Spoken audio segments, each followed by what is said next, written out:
Back in February of 1887, as the mercury plummeted to 40 degrees below zero and the freezing gales howled like a pack of starved wolves, there sat a solitary dwelling in the New Mexico territory where a hearth fire was never lit. Not a single wisp of smoke drifted from its chimney. No man was out braving the blizzard to chop firewood.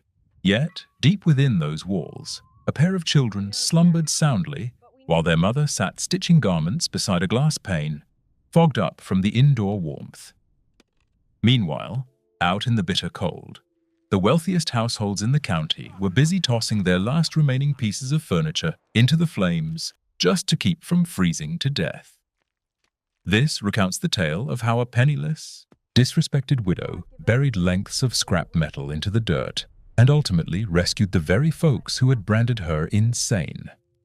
Her name was Catalina Vargas, and the actions taken by this lone woman permanently altered how impoverished settlers endured the harshest, most unforgiving winter the American West had ever witnessed. However, well before the snows began to fall, and long before the Grim Reaper knocked on every door, Catalina was merely another unseen face, just one more among the forgotten masses. It happened in the autumn of 1886 when she first rolled into the settlement of Las Cruces, accompanied by a couple of young kids, an aging mule, and exactly $11 stitched into the hem of her skirt. She had traveled up from the south, originating from territories that once belonged to Mexico, but now bore English-language names. Her husband had passed away half a year prior, crushed beneath a draft horse during harvest time. There was no formal burial service. He left behind no estate. The only thing remaining was a heavy debt that swallowed up their family homestead, leaving Catalina with nothing but whatever she could fit inside a borrowed wagon. Upon arriving in the valley, the local townsman cast sideways glances her way. A solitary woman of Mexican descent, burdened with 2 hungry mouths to feed and lacking any husband to shield her, Reverend Morrison publicly voiced what the entire community was secretly thinking. It was a crying shame, but she wouldn't even survive a single winter season. Thomas Brennan, the local bank owner and the wealthiest individual in the county, extended her an offer to work as a washerwoman. The compensation was $6 a month, plus a tiny shack located behind his stables. Catalina politely turned the proposition down. She harbored a different set of plans. Using the $11 she had left to her name, she purchased a vacant plot at the very end of the dirt road. It stood as the cheapest parcel of land in the entire valley, simply because nobody else had any use for it. The soil was stubbornly rocky, entirely devoid of large timber that could be harvested for lumber. But Catalina wasn't hunting for timber. She was searching for something that everyone else overlooked entirely. With her bare hands, she dug a shallow pit right next to the creek. She plunged her fingers into the mud and felt exactly what she was hoping for. Beneath the thin layer of surface frost, the earth was surprisingly mild. Not boiling hot, of course, but remarkably steady in its temperature. Squeezing her eyes shut, she recalled the wisdom of her grandfather, an elderly Zapotec man who had lived to see a century. The dirt never forgets the scorching heat of summer, little girl, nor does it truly feel the biting chill of wintertime. If you just learn how to listen to its rhythm, the earth will always provide for you. Over the span of a fortnight, Catalina went around inquiring at every street corner in the settlement. I am looking for metal piping, the kind that nobody has any use for anymore. Discarded tubing, busted pipes, absolutely anything that is long and hollow inside. The local men merely chuckled at her request. What in the world do you want with a pile of junk iron, lady? You would be better off finding yourself a husband who actually knows how to raise a proper house. However, the town blacksmith, an Irish immigrant by the name of Patrick O'Malley, possessed a storage shed packed full of rusted iron. These were lengths of tubing brought in by rail car for an irrigation project that was eventually abandoned. He ended up selling Catalina roughly 130 feet of cast iron pipe for a mere $3. They are full of holes, he cautioned her. They won't hold a drop of water. That is absolutely perfect, she replied. I don't need them to hold liquid. I need them to breathe it. Patrick furrowed his brow, but gladly accepted the cash anyway. That poor gal is more lost than a hound dog at Sunday service, he mentioned to his wife later that evening. Catalina got straight to digging. She wasn't starting on a house. First, she focused on excavating trenches. She dug 6 parallel ditches running across her property, resembling the ribs of some colossal beast. Every single trench was carved about 3 feet deep and stretched some 65 feet in length. The manual labor was agonizing. Her palms were left cracked and bleeding. Her lower back screamed in agony with every single shovel load. Yet, she simply refused to quit. Her youngsters played nearby, gathering smooth pebbles and fetching her fresh water from the nearby creek. "Mama, why are we making all these big holes?" inquired the youngest, a 5-year-old boy named Miguel. "We are putting together a home that knows how to breathe, my son. A dwelling that will wrap us in warmth once the bitter chill arrives." Folks from the neighboring plots started taking deliberate detours down her dirt path just to catch a glimpse of the bizarre spectacle. Margaret Brennan, the banker's wife, brought her buggy to a halt and watched the widow with a blend of pity and quiet disdain. "My dear, if you are struggling, the local parish maintains a charity fund for widows. You don't have to work yourself into an early grave digging in the dirt like a beast of burden." Catalina didn't even bother looking up from her task. "I appreciate the thought, Mrs. Brennan, but I have no use for handouts. What I require is a safe winter season for my children." Margaret shook her head disapprovingly and urged her horses onward.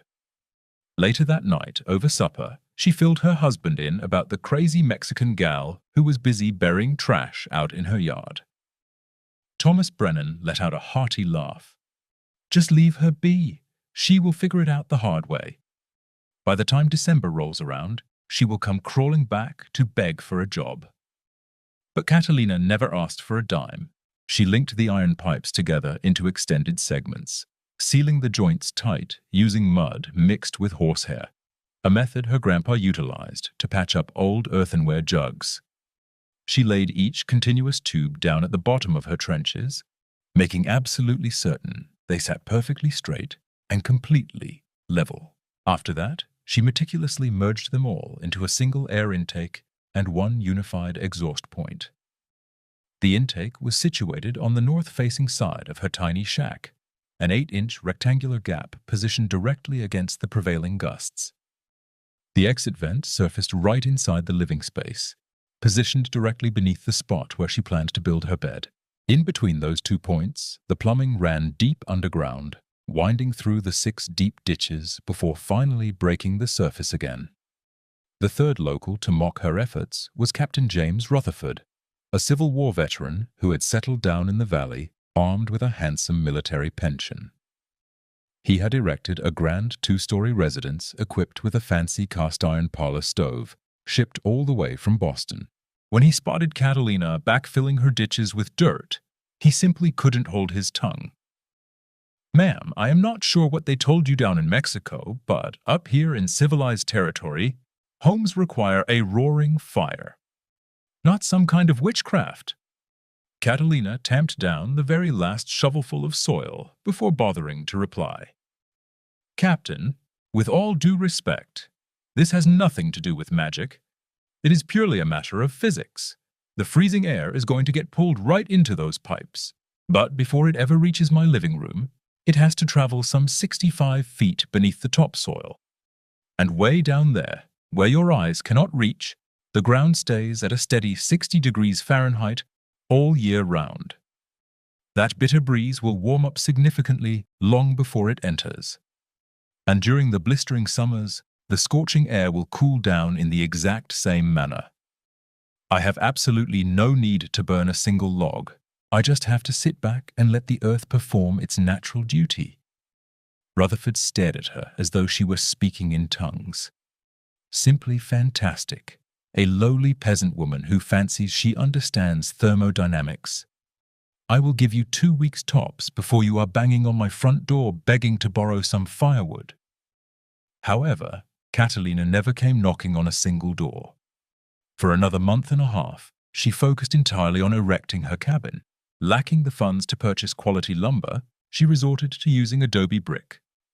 She blended straw, fine sand, and thick clay scooped right from the creek bed. She formed every individual block by hand. She left them out to bake in the harsh sunlight. She stacked them with practiced precision, forming massive walls roughly 18 inches thick. Building with adobe was an ancient practice. It was the very same method her ancestors had relied on for over a millennium. The material trapped warmth during the freezing months and deflected the sun's rays during the summer season. It was certainly not an elegant sight. It was far from modern architecture. But it got the job done perfectly. Her finished dwelling was quite tiny. Just a single room measuring a mere 65 square feet. A compact space dedicated to sleeping, cooking meals, and simply surviving. Yet it boasted a feature that no other residence in the entire valley possessed: an unseen, deeply buried circulatory system. A hidden network of iron veins steadily breathing in the very breath of the landscape. By the time she wrapped up construction, Catalina had spent precisely $8 on all her supplies. She had exactly $3 left over to cover provisions and seed stock for the upcoming spring. There was no grand housewarming party. There were no cheering neighbors gathered around, just a pair of bone-tired youngsters and a solitary mother who whispered a quiet prayer before pulling her front door shut for the very first time. If you believe that the ancient wisdom of our ancestors holds more value than the pride of modern men, make sure to subscribe to this channel. We are actively rescuing the historical tales that time has desperately tried to erase. The initial chill rolled through in October. It was not quite brutal yet, functioning more as a gentle warning. The mercury would dip down to the freezing point at night and crawl back up to the low 50s by mid-afternoon. The surrounding settlers quickly initiated their usual seasonal routines. Thomas Brennan commanded his hired hands to chop down 3 whole tons of firewood. Margaret oversaw the stacking process inside the woodshed, situated right behind their brick mansion. Captain Rutherford scrubbed out his imported parlor stove and purchased a load of anthracite coal straight from the rail depot. Reverend Morrison put together a blanket drive aimed at helping out the most destitute families in the parish. Not a single soul knocked on Catalina's door. She was no longer viewed as just impoverished. She had become completely invisible to them. Safe inside her tiny earthen shack, Catalina finally put her system to the test. She cracked open the damper on the exterior intake pipe. She felt the crisp October breeze get sucked inside, drawn downwards by natural atmospheric pressure. She then placed her palm hovering over the exhaust vent built into her floorboards. The draft drifting upward was not scalding hot, but it certainly was not freezing either. It was pleasantly mild, comforting, incredibly consistent. She shut her eyes and ran the mental arithmetic. If the outdoor weather sat right at 32 degrees and the indoor draft emerged in the mid-50s, it proved that the buried soil was doing precisely what she had anticipated. It was steadily transferring all the stored warmth it had soaked up during months of intense summer sunshine. And the absolute best part was that it didn't cost a single penny. Not a dime wasted on split logs. Not one solitary minute spent swinging an axe at tree trunks. Zero risk of an accidental house fire, and absolutely no thick smoke to leave her youngsters coughing through the night. During the evening hours, as the frost deepened, Catalina would tweak the airflow. If she partially blocked the outdoor intake, a smaller volume of air cycled through, but it emerged noticeably warmer. If she threw the damper wide open, a massive breeze flowed in, but it blew a bit cooler. It was a delicate balancing act, a rhythmic dance suspended between raw physics and pure maternal intuition. Miguel and his sister Rosa slumbered atop a simple mattress stuffed tightly with dried creek grass. They never once felt the bitter chill. They never woke up shivering in the dark. Catalina would sit mending their garments right by the glass pane, taking full advantage of the daylight that was growing noticeably shorter with every passing afternoon. From time to time, she would sing out loud, folk tunes that her own grandmother had passed down to her. Melodies honoring resilient women who managed to endure. Anthems celebrating mothers who carved out brand new paths when none seemed to exist. Beyond her walls, the wilderness was rapidly shifting. The autumn leaves detached from the branches. Flocks of birds headed south for the season. The expansive sky morphed into a steely gray hue that all but guaranteed heavy snowfall. One blustery November afternoon, Margaret Brennan strolled by, accompanied by a pair of friends from the parish committee. They noticed Catalina's modest shack lacking any trace of smoke drifting from a chimney stack. Missing any cords of split wood stacked up beside the entrance. Lacking absolutely any visual indication of readiness for the rapidly approaching deep freeze.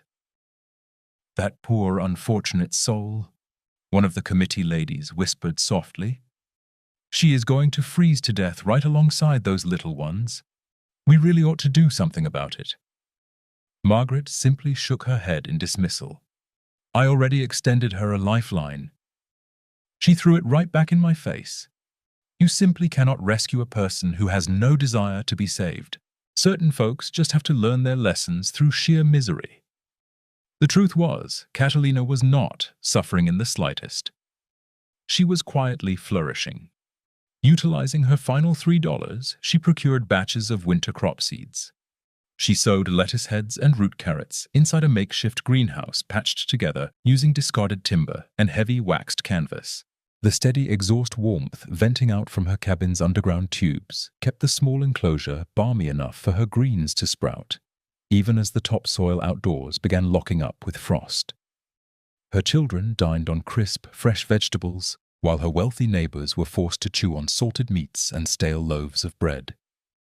Captain Rutherford happened to spot her one brisk morning, harvesting leafy greens while hoarfrost still covered the yard. He furrowed his brow in deep confusion. "There is something incredibly peculiar about that gal," he muttered to his wife. "She hardly carries herself like someone staring down the barrel of starvation. It is almost as if she is privy to a secret the rest of us are blind to." His wife, a deeply practical woman hailing from Iowa, shot back a rather dry response. "Stop being so ridiculous, James. She is nothing but a remarkably lucky peasant. Just take a look at her dwelling. It is essentially a box made of mud. It is probably riddled with freezing drafts from every conceivable angle. Yet there were absolutely no drafts to speak of. Those 18-inch thick adobe walls were so dense that the howling gales couldn't possibly punch through them. Furthermore, the subterranean piping didn't merely warm the incoming breeze, it actively filtered it. The buried earth served as a natural sieve, capturing airborne dust and soaking up excessive dampness. The atmosphere lingering inside Catalina's shack remained flawlessly clean, pleasantly dry, and perfectly comfortable. Over in the neighboring homesteads, the reality was starkly different. Thomas Brennan suddenly realized his masonry chimney had developed a hairline fracture. Thick soot began leaking straight into their living quarters. His youngsters spent the evenings hacking and coughing. Margaret wasted countless hours every afternoon scrubbing dark ash off her fine upholstery. Captain Rutherford continuously shoveled coal into his imported parlor stove, but the resulting warmth proved incredibly uneven. The main parlor felt like a roaring furnace, while the upstairs sleeping quarters remained frigid. His grandchildren wept every single night because their bed sheets were so icy that simply lying down caused physical pain. Reverend Morrison attempted to formulate a clever solution. He rigged up a wood-burning stove smack in the middle of his residence to spread the heat around evenly. Unfortunately, the freshly cut green timber he had scored for a bargain was absolutely loaded with moisture. It cranked out far more blinding smoke than actual fire. His wife, a genteel lady from Boston, thoroughly accustomed to homes equipped with central heating, broke down crying every single morning.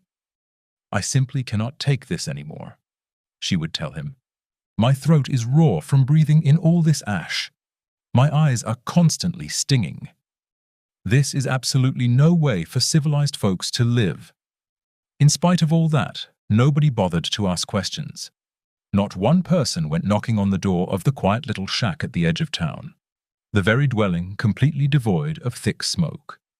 The place where nobody was coughing their lungs out, where a solitary Mexican mother and her 2 children slept in absolute serenity. Pride is a deadly poison, and out in the American West of 1886, a man's pride was frequently valued far above human life itself. December arrived bearing razor-sharp teeth. The initial snowfall dropped on the 5th of the month. 6 inches of powder transformed the valley into a landscape that was as picturesque as it was deadly.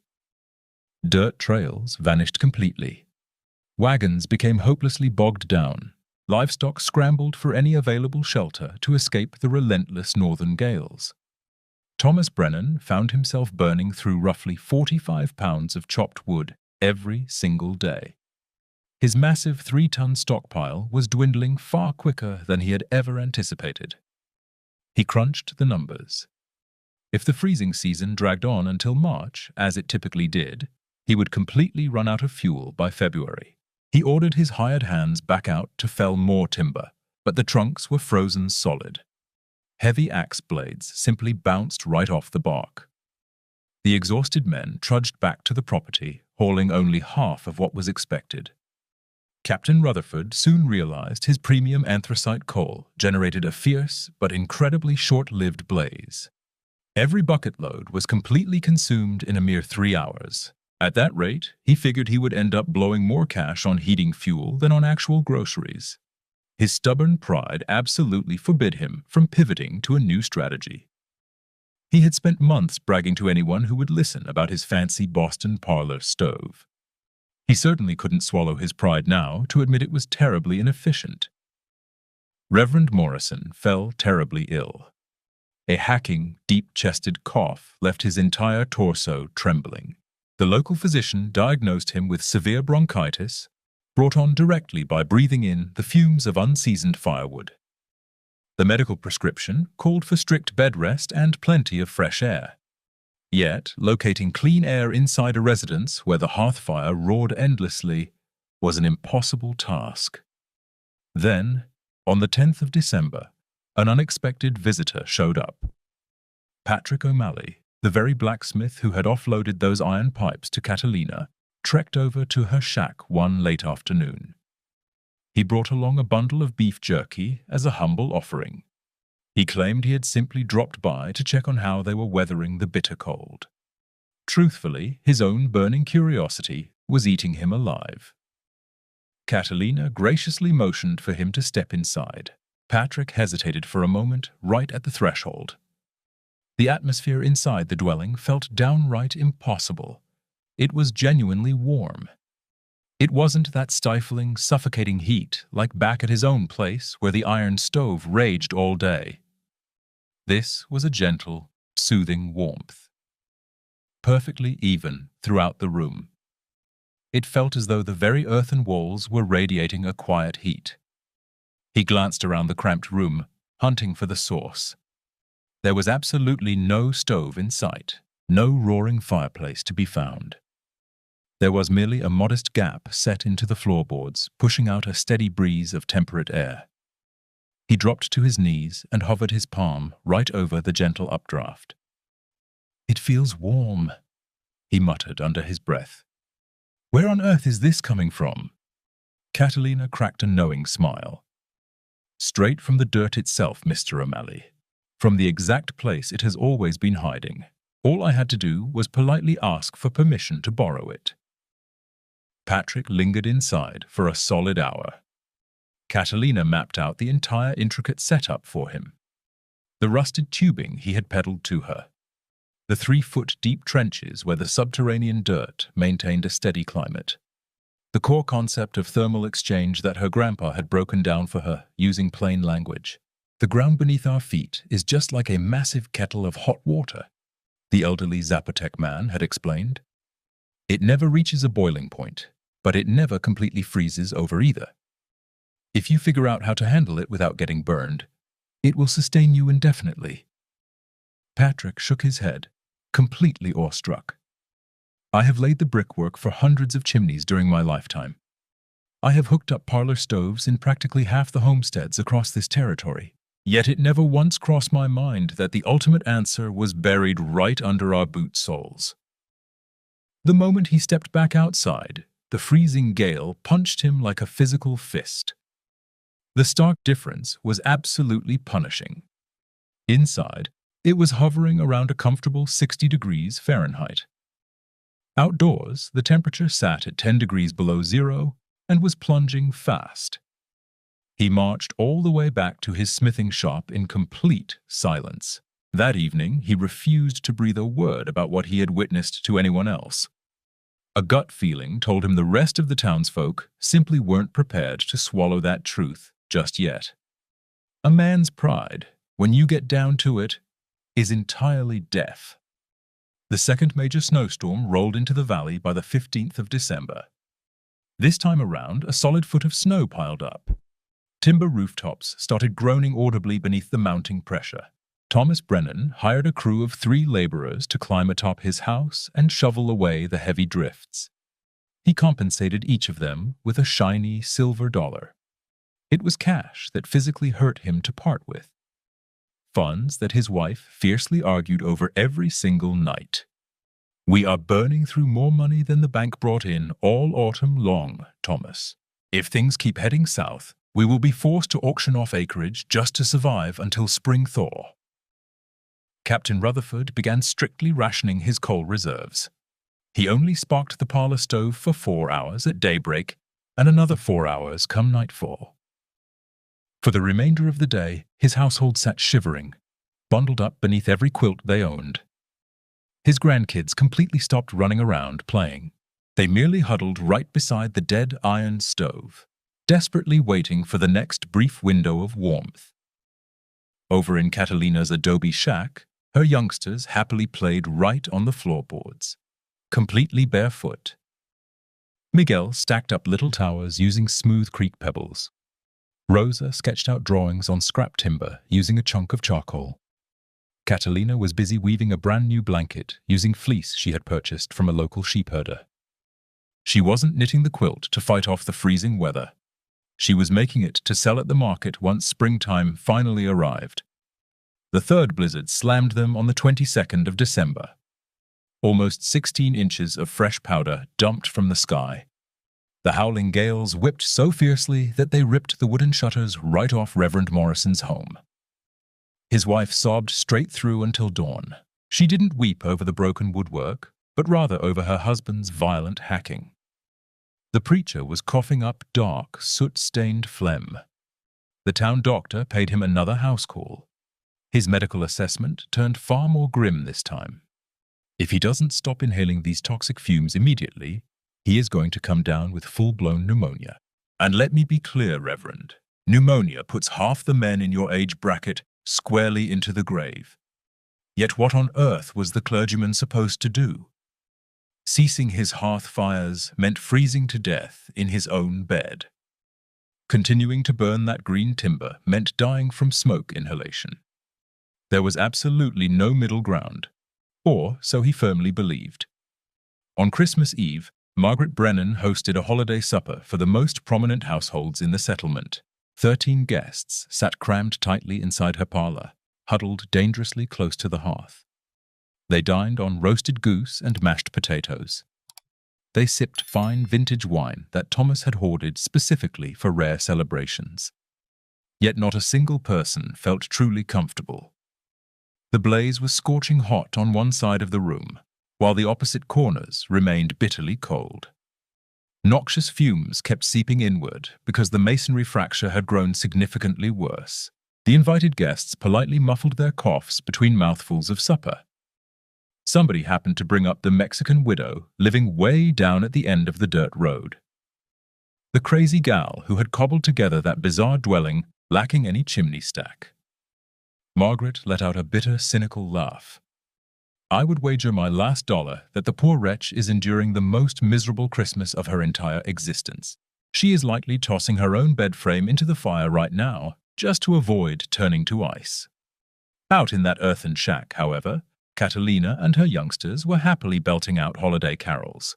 They didn't have roasted fowl or vintage spirits to enjoy. They supped on a simple pot of pinto beans paired with warm, fresh tortillas. Yet they were incredibly cozy. They remained perfectly dry, and when little Miguel asked why they didn't have a decorated pine tree like the wealthy folks in town, Catalina offered him a piece of wisdom he would never forget. "My son, a chopped-down trunk covered in candle wax won't keep your blood pumping, but the steady warmth rising from the deep dirt certainly will. You must learn to tell the difference between something that merely glitters and something that actually nourishes you." That right there is the fundamental gap between actually surviving and merely looking like you are alive. The new year rolled into town, dragging temperatures that plummeted to 20 below zero. The local herds started dropping dead. First went the fragile calves, followed shortly by the aging heifers. Cattlemen were watching entire fortunes vanish overnight. The locomotive ceased its runs because the iron rails were completely buried beneath massive drifts. The postal service ground to a halt. Fresh provisions simply vanished. There was absolutely no method of wiring out a plea for assistance. Thomas Brennan completely burned through his final log on the 12th of January. It was tragically early in the season. They still had 2 brutal months of winter left to endure. He sent his teenage boys out to scavenge deadfall from the timberline, but they came back empty-handed. Every scrap of kindling was swallowed beneath 5 solid feet of snowfall. Driven by sheer panic, he resorted to feeding his fine furnishings into the hearth. He started with the decorative dining chairs that rarely saw any use. Next went the heavy oak desk from his private study. Following that, he ripped the wooden doors right off their wardrobes. Margaret wept quietly in the corner. "We are literally burning our homestead down to the ground, Thomas. We are destroying everything we spent our lives building." He offered absolutely no verbal reply. He merely kept splintering the wood that once made up his elegant home and shoving it straight into the flames. Captain Rutherford scraped the bottom of his coal bin bare on the 15th of January. He desperately tried to purchase another shipment, but the locomotive remained completely stalled. He attempted to burn scavenged timber, but it was all soaking wet and kicked out thick smog instead of actual fire. His wife quickly fell ill. His young grandchildren shook uncontrollably from dawn till dusk. One incredibly bleak evening, during a sudden flash of frantic clarity, he suddenly remembered that smokeless adobe dwelling.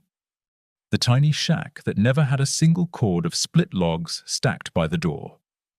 The exact place where a Mexican widow carried on as though the freezing season was nothing but a myth. Reverend Morrison was rapidly fading away. The local physician didn't mince words. 3 days at most, perhaps 4 if a miracle occurs.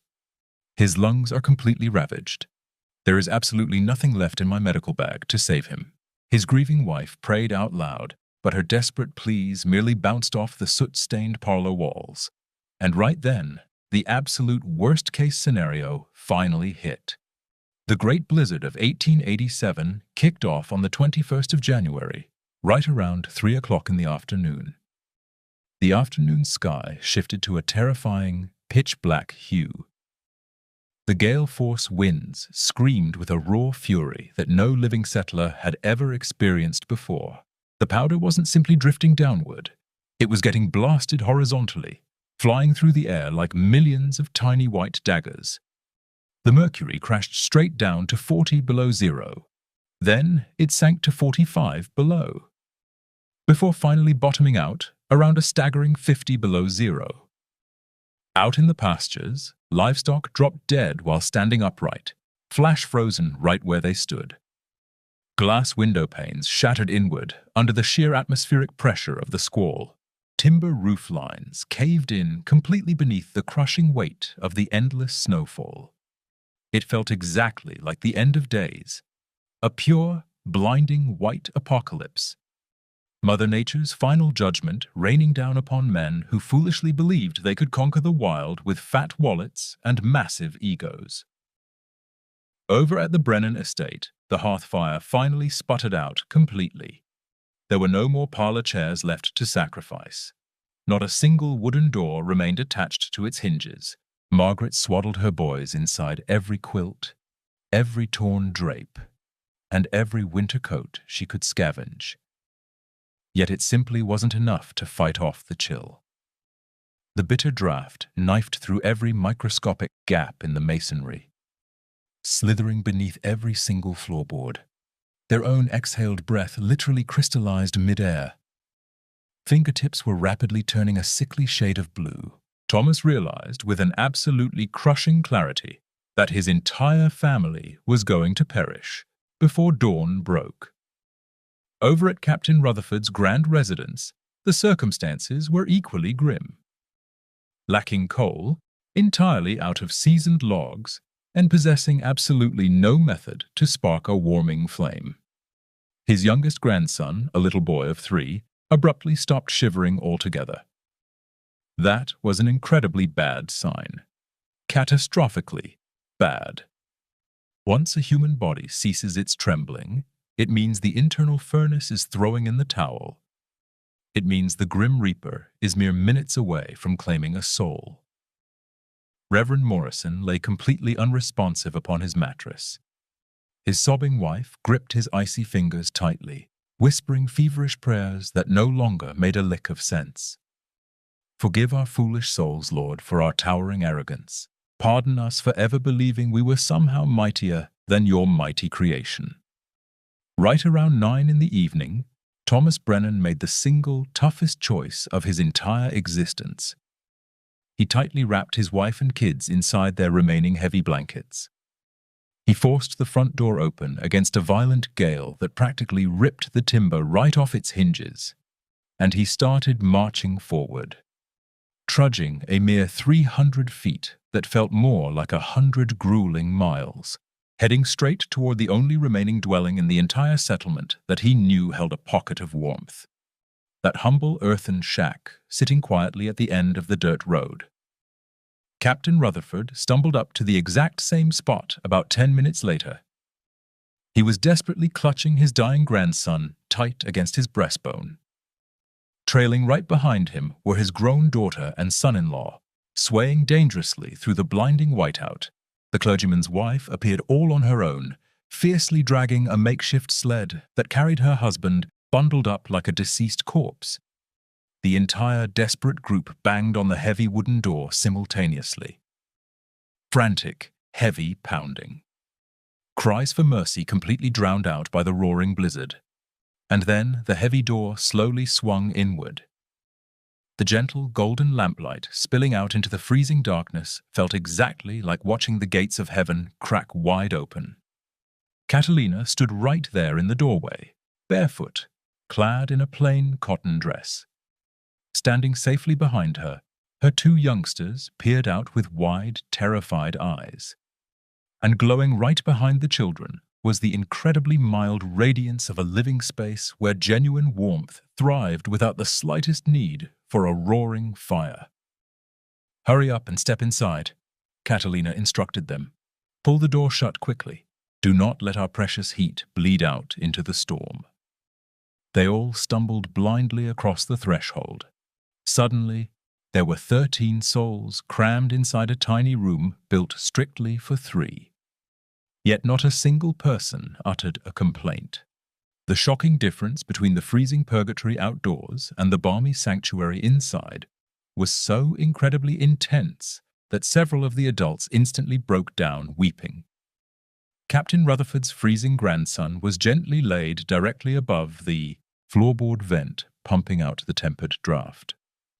Within a matter of minutes, a healthy pink hue crept back into his pale cheeks. He suddenly started shivering uncontrollably once again. That was an incredibly positive sign. It meant his internal systems were finally fighting back. The boy was going to pull through. Reverend Morrison was hoisted onto Catalina's grass-stuffed mattress. She carefully spooned warm water mixed with wild honey past his lips. She wiped down his soot-stained brow using a damp washcloth. She murmured to him softly in Spanish, speaking phrases he couldn't comprehend, but that felt remarkably like holy blessings. Thomas Brennan slumped right down on the dirt floor, clutching his trembling family tightly against his chest. He was shaking violently, though certainly not from the chill. It was out of sheer, overwhelming shame, sparked by an intense wave of gratitude, driven by a heavy emotion that lacked any proper name. Margaret sat weeping in total silence. "I am so incredibly sorry," she kept whispering over and over again. "I am profoundly sorry." Catalina gently rested her palm upon the woman's shivering shoulder. "There is absolutely nothing to forgive here, Mrs. Brennan. The soil beneath our feet doesn't hold on to grudges, and frankly, neither do I." Patrick O'Malley finally stumbled through the storm around the stroke of midnight, towing his wife and 4 youngsters behind him. He had listened to the deafening roar of the blizzard and knew instinctively that traditional timber homes were never going to withstand it. His mind had locked onto the memory of that quiet earthen dwelling, the strange little shack where buried iron pipes slowly breathed. Catalina swung the heavy door wide open without demanding a single explanation. The crowd swelled to 22 individuals packed shoulder to shoulder inside roughly 65 square feet of space, but every last one of them was still drawing breath. The violent squall raged relentlessly for 3 straight days, a grueling 72 hours where the entire outside frontier practically ceased to exist. 3 days where the only shred of reality was that mud brick cube where balmy currents drifted up from the very bowels of the earth. Catalina strictly rationed out her meager pantry, a meager scoop of pinto bean broth for every guest. Baked corn tortillas reserved solely for the hungry youngsters. Fresh creek water that she had wisely hoarded away inside her clay jugs. It certainly wasn't a king's feast, yet it was just enough to keep starvation at bay. Over the course of that confinement, something fundamentally shifted deep within the soul of every settler who breathed in that temperate draught. Captain Rutherford, the very man who had boasted endlessly about his expensive Boston stove, sat for hours just staring down at the modest floor gap, pouring out salvation. "It is so incredibly basic," he kept muttering, "so glaringly obvious. Yet I was completely blind to it." Thomas Brennan, the wealthiest individual in the county, slid over next to Catalina one evening and finally posed the question. "How on earth did you figure this out? How did you know for a fact that this pipe setup would actually work?" She took a long, quiet moment before answering him. When she finally spoke, her phrases carried the smooth, heavy weight of river stones. "My grandfather taught me early on that the dirt is exactly like a mother. You absolutely cannot conquer her, but you can certainly ask her to cradle you. Wealthy men erect mansions solely to impress the neighbors. Wise folks build homes simply to endure the harsh seasons. I possessed no fortune to flash around for anyone's approval. I only carried the desperate need to keep my young ones breathing. Therefore, I simply listened closely to what the landscape was whispering, and she willingly shared her greatest secret with me." Dawn broke on the 4th day, and the shrieking gales finally died down. A timid sun peeked over the horizon, illuminating a completely unrecognizable frontier. The entire valley resembled a desolate alien world, pure white, eerily silent, and completely lifeless. Neighboring homesteads sat buried in powder right up to their rooflines. Massive timber pines had splintered completely under the sheer weight of the frozen crust. Entire herds of cattle were nothing more than tragic dark lumps hidden beneath massive snowdrifts. However, 22 breathing souls walked right out of that tiny earthen shack. Reverend Morrison was miraculously capable of walking unassisted. His violent hacking cough had vanished entirely. Inhaling pristine, filtered air for 3 solid days had accomplished far more than an entire season's worth of doctor's tonics.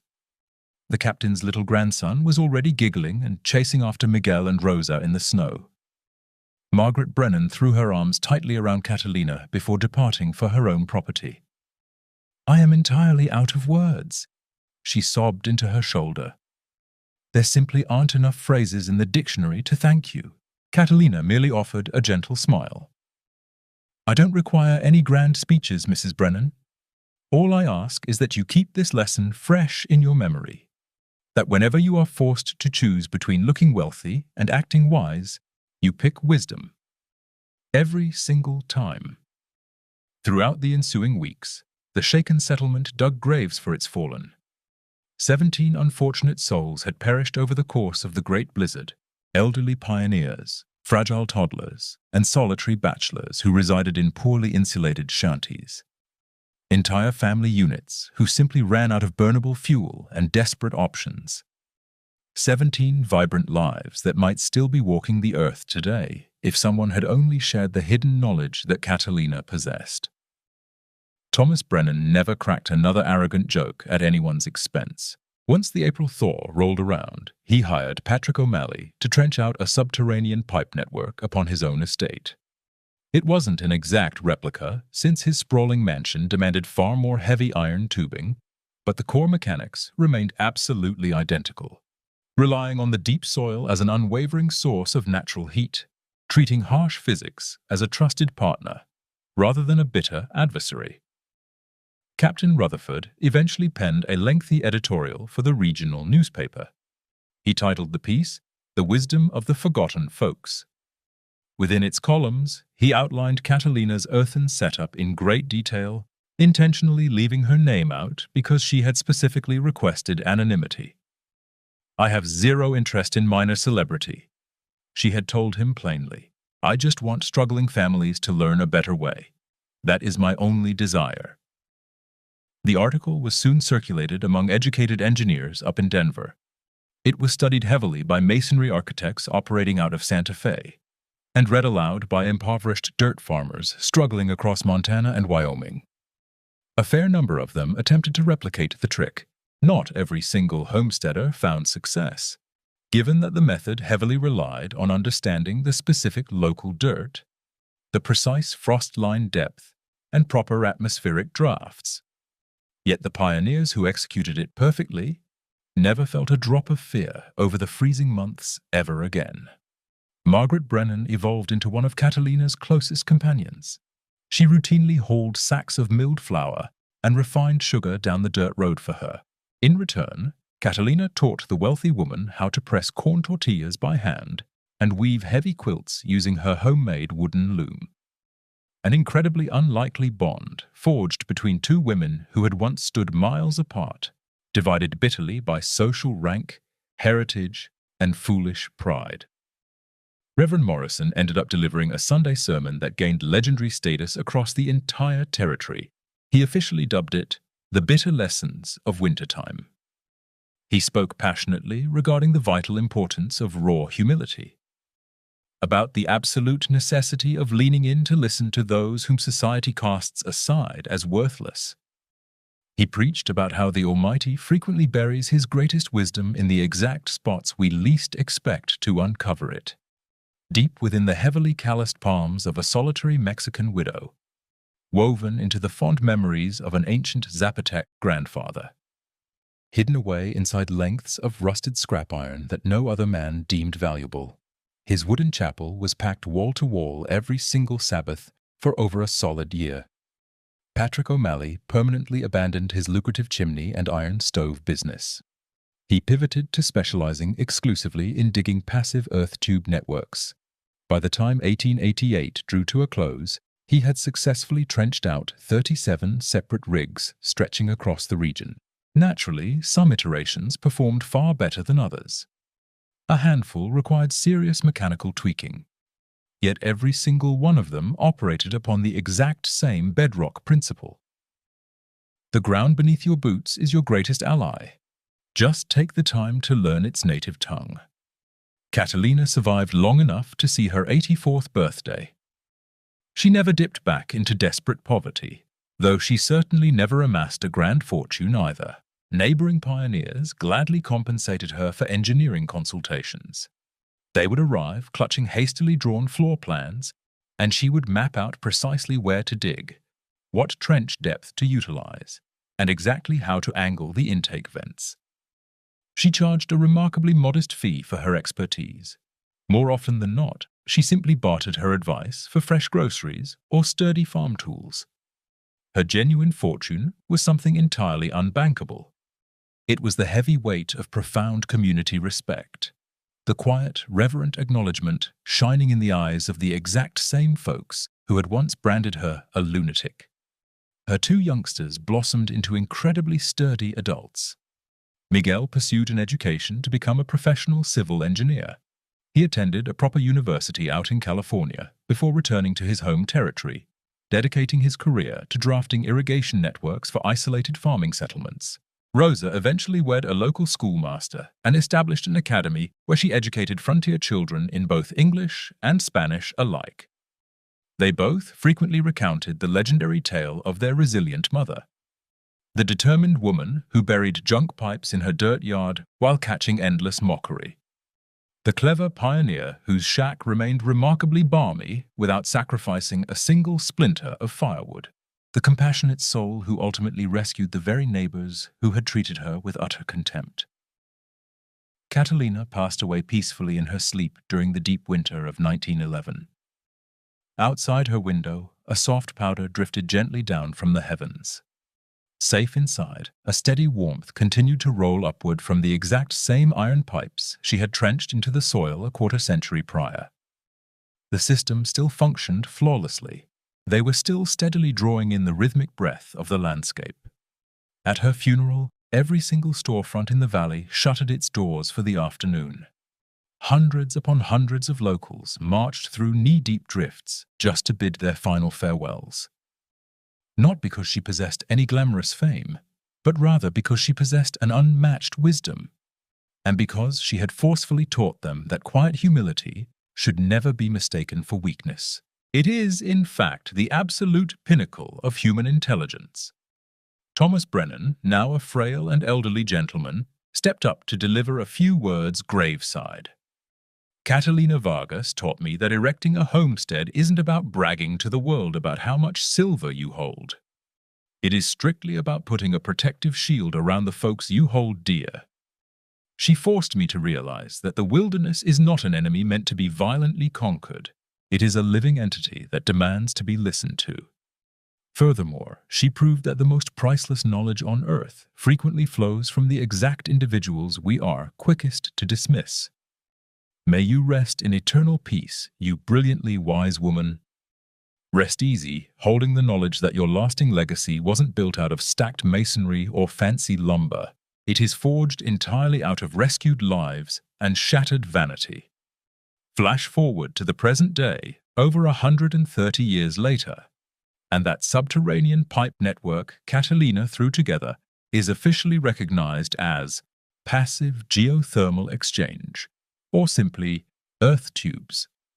The method is actively utilized inside thousands of eco-friendly, off-grid homes, stretching all across the globe.